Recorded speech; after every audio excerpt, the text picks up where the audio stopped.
شاہ صاحب یہ بھی ساتھ ارشاد فرمائیں کہ کچھ لوگ یہ بھی بات کرتے ہوئے پائے جاتے ہیں کہ حضرت عثمان غنی رضی اللہ تعالیٰ عنہ نے اپنے دور خلافت میں اپنے ہی اقربا کو بڑے بڑے عہدوں پر فائز کیا. کتنی حقیقت ہے اس بات میں؟ اللہ. اب صاحب میں جب حضرت سیدنا عثمان غنی رضی اللہ تعالیٰ وردہ عنہ کے حالات زندگی پڑھتا ہوں تو دل بڑا دکھتا ہے.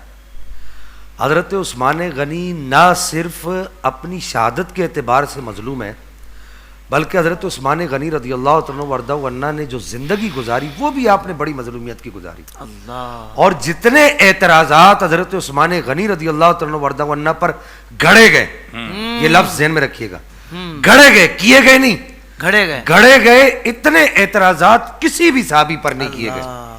جس طرح جناب حضرت کرار کرم اللہ تعالیٰ الکریم کے بارے میں کہا جاتا ہے نا کہ اگر اللہ کی تائید اور اللہ کی مدد اور رب کی رضا شامل حال نہ ہوتی تو آج لوگ علی کو نہ جانتے. علی کے خلاف اتنے پروپیگنڈے کیے گئے. اسی طریقے سے جناب عثمان غنی کے بارے میں بھی کہا جاتا ہے کہ اگر رب کی تائید اور رب کی رضا اور رسول اللہ کی نگاہ عنایت نہ ہوتی آج لوگ حضرت عثمان غنی کو پہچانتے بھی نہیں کہ وہ کون آدمی ہے. اس آپ کے سوال کے دو جواب ہیں. میں چاہوں گا کہ ان دونوں جوابوں کو آپ لیں اور میں چاہوں گا کہ میری ملت کا وہ نوجوان جو آج اسکول کالج اور یونیورسٹی میں پڑھتا ہے اور وہ 1.5 بائی 2 انچی کے کمروں میں بیٹھ کر ان لوگوں کی تقریریں سن کے اپنا ایمان خراب کرتا ہے, میں یہ جواب دینے سے پہلے کہوں گا کہ اس کا ایک جواب ہے تحقیقی. وہ تحقیقی جواب بھی میری ملت کا نوجوان یاد کرے, اس کو حفظ کرے. بہت اچھے. جس دن حضرت عثمان غنی کی شاہ صاحب شہادت ہوتی ہے, شہادت آپ کی ہوتی ہے 18 ذوالحج کو, اس دن آپ کی شہادت کے وقت پوری دنیا کے اندر آپ یہ دیکھیے کہ آرمینیا تک اسلام پھیل چکا ہے, افریقہ تک اسلام پھیل چکا ہے, یہ افغانستان کا ایک حصہ حضرت عثمان غنی فتح کر چکے ہیں, طرابلس تک کا ایک حصہ حضرت پورا طرابلس فتح کر چکے ہیں, سائپرس قبرس وہ پورا حصہ فتح کر چکے ہیں.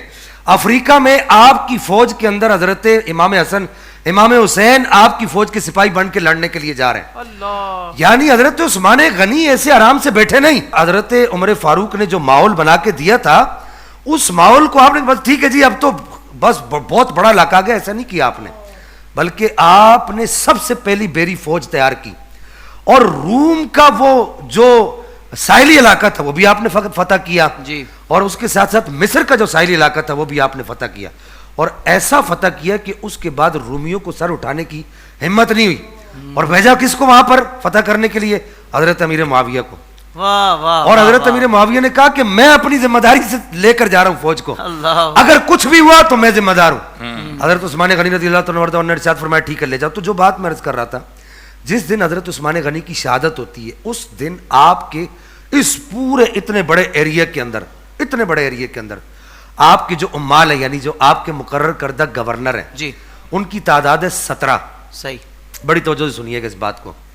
17 میں سے 14 وہ ہیں جو حضرت عثمان غنی کے رشتہ دار نہیں ہیں, ان کی کسی بھی طریقے سے حضرت عثمان غنی سے کوئی رشتہ داری نہیں ہے, اور 3 وہ ہیں جن کی حضرت عثمان غنی سے رشتہ داری ہے. ایک آپ کے ماموزاد بھائی ہیں, ایک آپ کے اخیافی بھائی ہیں کہ ماں ایک باپ دو تو وہ اخیافی بھائی ہوتا ہے, اور ایک آپ کے چچا زاد بھائی ہیں. جو آپ کے ماموزاد بھائی ہیں وہ حضرت عبداللہ بن عامر ہیں رضی اللہ تعالیٰ عنہ. حضرت عبداللہ بن عامر رضی اللہ تعالیٰ عنہ و ارضا عنہ کو حضرت عثمان غنی نے خود تعینات نہیں کیا, آپ نے خود عامل نہیں بنایا, بلکہ بصرہ کے رہنے والے لوگوں نے حضرت ابو موسیٰ اشعری کی جو عاملی اور آپ کی جو گورنری تھی اس پر اعتراض کیا, تو ان کے مطالبے پر حضرت عبداللہ بن عامر کو, اور 6 سال متواتر حضرت ابو موسیٰ اشعری آپ کی خلافت کے بعد بھی بصرہ کے عامل رہے, گورنر رہے. پھر بصرہ کے رہنے والوں نے آپ سے شکایت کی کہ جی ہمیں حضرت ابو موسیٰ اشعری کی جگہ کوئی اور آدمی چاہیے جی, اور حضرت عبداللہ بن عامر کا انتخاب کیا گیا آپ کے ماموزاد بھائی کا, تو آپ کو بھیجا گیا. پھر اس کے بعد آپ کے چچا زاد بھائی حضرت امیر معاویہ رضی اللہ عنہ کا نمبر آتا ہے. حضرت امیر معاویہ کو حضرت عثمان غنی نے تعینات نہیں کیا, صحیح, آپ نے نہیں کیا, بلکہ حضرت امیر معاویہ کو اردن اور شام کے علاقوں پر حضرت عمر فاروق خود مقرر کر کے چلے گئے تھے. حضرت عمر فاروق رضی اللہ عنہ نے آپ کو جو مقرر کیا, آپ کے تقرری میں حضرت عثمان غنی کا کوئی ہاتھ نہیں تھا, بلکہ صرف آپ کا قصور اتنا تھا کہ آپ حضرت عثمان غنی کے چچا زاد بھائی تھے. آپ نے حضرت عثمان غنی نے آپ کو نہیں نوازا، نہیں نوازا، بلکہ ہوا یہ کہ حضرت امیر معاویہ اپنی جو خدا داد صلاحیتیں تھی اس کی وجہ سے آپ دیگر علاقوں پر بھی آپ کو عاملی مل گئی، یعنی گورنری مل گئی. پھر اس کے بعد آپ کے اخیافی بھائی کا نمبر آ جاتا ہے. اگرچہ یہ تفصیلی بات ہے لیکن میں یہ تفصیلی بات نہیں کر رہا. آپ کے جو اخیافی بھائی، خیفی بھائی حضرت عبداللہ بن ابی سرح، ابی سر بھی پڑھتے ہیں، ابی سراح بھی پڑھتے ہیں، سین را ہا، یہ آپ کے خیفی بھائی ہیں. ان کو بھی حضرت عثمان غنی نے متعین اور مقرر نہیں کیا، بلکہ ان کو اور حضرت عمر بن العاص کو مصر پر حضرت سیدنا عمر فاروق پہلے مقرر کر کے چلے گئے تھے. حضرت عثمان غنی نے صرف اتنا کام کیا، انہوں نے کہا کہ عمر بن العاص جنگی معاملات کو زیادہ سمجھتا ہے، اور یہ جو میرا خیفی بھائی ہے یہ شہر میں خراج لینے کے معاملات اور شہری معاملات ان کو زیادہ سمجھتا ہے. لہذا میں یہ چاہتا ہوں کہ یہ شہر میں رہے اور جنگی معاملات جو ہے وہ حضرت عمر بن العاص وہ سر انجام دیتے رہے. تو تقرری حضرت سیدنا عثمان غنی نے تو نہیں کی. اگر آپ نتیجہ نکالیں تو 14 میں سے نتیجہ نکالیں، 17 میں سے صرف ایک آدمی کو خود حضرت عثمان غنی رضی اللہ تعالیٰ وردہ عنہ نے اس کو آپ نے خود مقرر کیا. یہ تو ہو گیا تحقیقی جواب. بالکل ٹھیک. اس کے بعد ایک اس کا الزامی جواب بھی ہے اور وہ بڑا سخت ہے. خاکم بدہن، خاکم بدہن، اللہ ہمیں مولا علی پر اعتراض کرنے سے پہلے اٹھا لے. آمین. ہمارا یہ مزاج نہیں ہے. ہمارا مزاج یہ جو شاہ ولی اللہ محدث دہلوی نے قرۃ العینین فی تفضیل شیخین کے اندر لکھا کہ جو خلیفہ ہوتا ہے وہ مجتہد ہوتا ہے، جس کو اہل سمجھتا ہے وہ اس کو مقرر کر دیتا ہے. مولا علی خلیفہ تھے، مجتہد تھے، جس کو آپ نے اہل سمجھا اس کو مقرر کر دیا.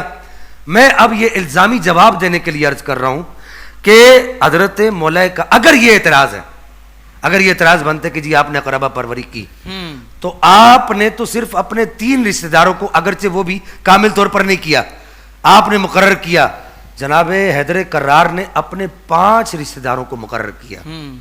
حضرت عبید اللہ بن عباس بن عبد المطلب کو یمن کی گورنری جناب حیدر کرار نے عطا کی. آپ مالک ہیں، مولا ہے، آپ کی مرضی، ہم اعتراض نہیں کرتے. میں پھر ساتھ ساتھ یہ جملہ کہتا جا رہا ہوں. بہت اچھے. صرف حضرت عبید اللہ بن عباس بن عبد المطلب کو یمن کی گورنری نہیں دی، یمن کا والی نہیں بنایا، بلکہ 36 اور 37 ہجری میں امیر الحج بھی بنایا.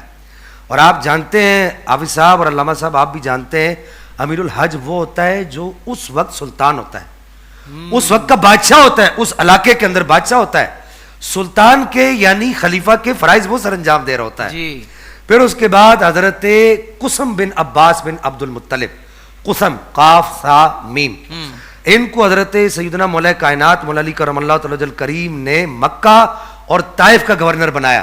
صحیح. میں پھر کہہ رہا ہوں یہ الزامی جواب ہے. اور 38 ہجری میں یہ مولا کائنات کی طرف سے امیر الحج بھی مقرر ہوئے. صحیح.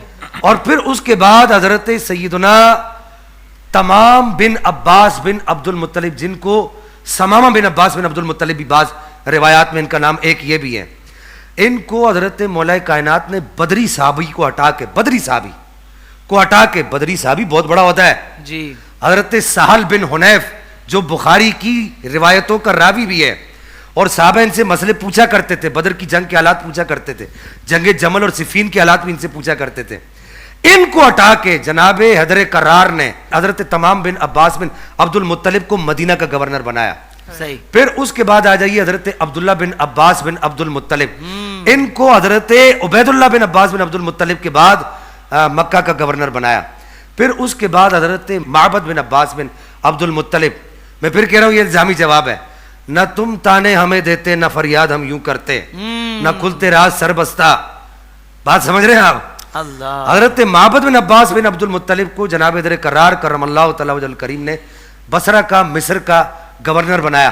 اگر یہ اعتراض ہے تو پھر جناب حیدر کرار کرم اللہ تعالی وجہ الکریم پر حاکم بدان، خاکم بدان، تو پھر ان پر بھی یہ اعتراض بنتا ہے.